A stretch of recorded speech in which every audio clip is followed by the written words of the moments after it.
beautiful girl.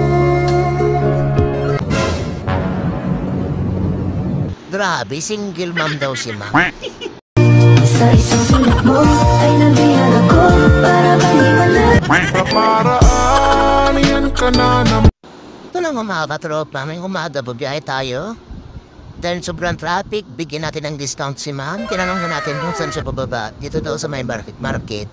Sabi ko kayo nung kanina ka pa dyan nakatayo, di ka pala napasakay ng jeep. Wala daw masakyan ng jeep mga katropa dahil sobrang traffic, ang dami nilang nakapila. Sabi ko kayo nung magsuot ka na ng helmet. I never want to find someone to know. Ang galing mo, Andoy! Ang galing! Napatanong natin siya mga katropa kung lato ng pasero ko, sinusutan ba ng helmet? Yes ma'am, lalong-lalo na yung masawa ko. Gusto ko ako lagi nagsusut ng helmet ma'am para safe. Sana all. Ganon din yung pasero ko ma'am. Ito na nga mga katropa, parista kami. Tinanong ko din si ma'am kung late na siya talaga pagpasok. Sabi niya meron pa daw 30 minutes. Sabi ko mong gawin na natin 1 hour and 45 minutes yung late mo para solid. Natawa naman siya mga katropa. Joke lang yun ma'am ha. Kaya ba yan? Kasi kaya ka nga nagdabal-labal para pabilis yung biyahe mo eh. Tinanong din natin si ma'am mga katropa kung anong trabaho niya sa market. Yun pala, dito pala siya sa may silindra. Tabi lang pala ng market yung trabaho ni ma'am. Tinanong natin kung anong trabaho niya sa silindra. Sabi niya, maid pala at siya pala yung tagaluto.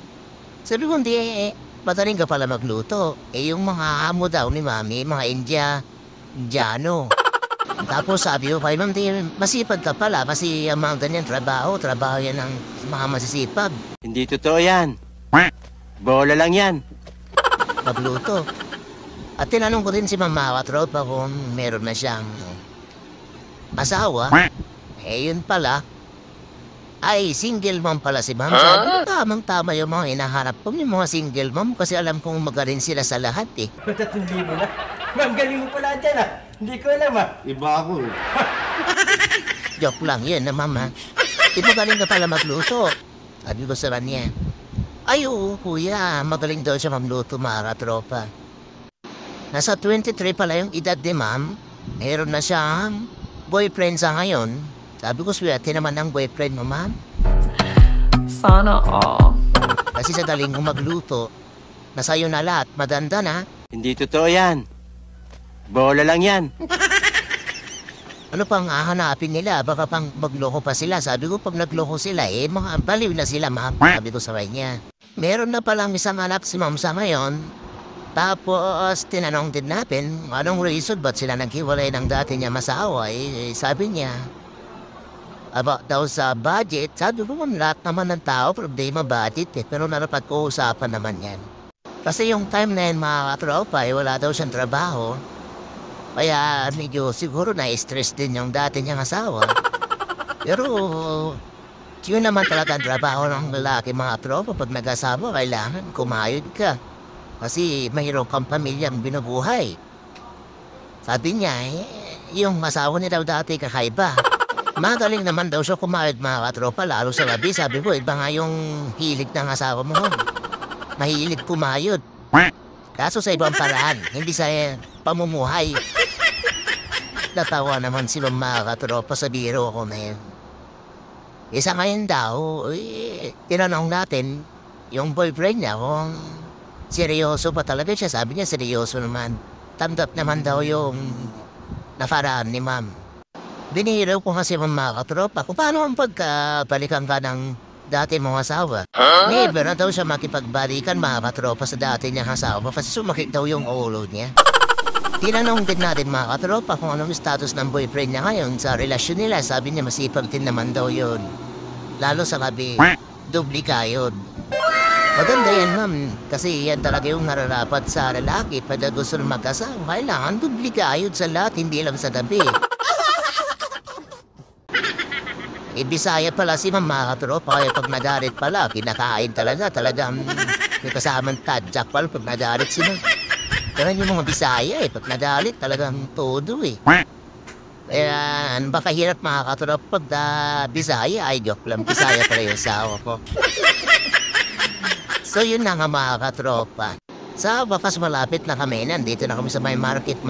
So, sobrang traffic pa rin mga katropa, ganun pa rin yung sitwasyon. Oh wow. Joyride lang sa Kalambe, be.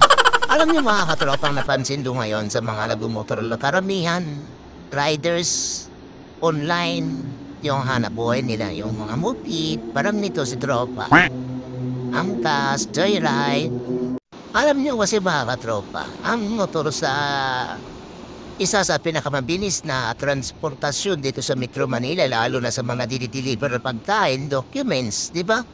Tulad dito si tropa, napatingin pa, kasi sabi niya nag-vlog daw ako. Sabi ko hindi, yung kasama ko vlogger, hindi ako, yung angkas ko. Tatawa naman si ma'am. Nanghingi pa ng sticker mga katropa, sabi ko wala pa tayong sticker na ubos. Susunod na lang. So ito na nga mga katropa, binibilisan ko na kasi maliit daw si ma'am. Sabi ko, kaya pa yan. Iniisip niya, baka daw mauna yung boss na Indiano dun sa loob ng unit. Pero mabait naman daw yung amo niya mga katropa, kaya tumagal siya dyan. Wow, mabait lang sa Kalambe, baby. Ang ganda talaga ng view dito sa Global mga katropa, no? Ay, yan, bupit na naman yung katabi natin. Yan, no? Napapatingin siya mga katropa sa ampas ko. Kasi medyo maiksi yung suot ni Mami. Kaya minsan, di rin na talaga natin masisisi yung mga katulad natin nila. Napapatingin kasi yung mga suot ng babae maiksi. Mahal na kasi ang tela mga katropa. At ito na nga, tinuturo na naman kung saan siya bababa. Dito daw muna sa may market sa gilid kasi bibili siya ng gamot dito sa may Mercury. Sabi ko, saglit lang po, igilid natin. Para si mahirap na mga katropa eh. Yung tipong pababa na lang eh, madidiskrasya pa, diba? Kaya doble ingat po tayo mga katropa. Ito na buwaba na siya. Sa isang sulat mo ay nabiyan ako. Sabi mo tanggalin natin yung helmet. Kasi gusto ko yung mga angkas ko laging safety. Dahil pag babae, Di totoo yan. Bola lang yan. malata talaga ako sabi ko kay ma'am. Nabanggit nga atin ni mga katropa yung dati niyang asawa pala talaga gusto makipagbalikan. Pero sabi ni ma'am ayaw na daw niya kasi meron na rin daw siyang guwapo at mabait na boyfriend sa ngayon. Sana all. Sabi ko ma'am, good luck po sa love life mo ma'am. Ingat po kayo. Beautiful girl.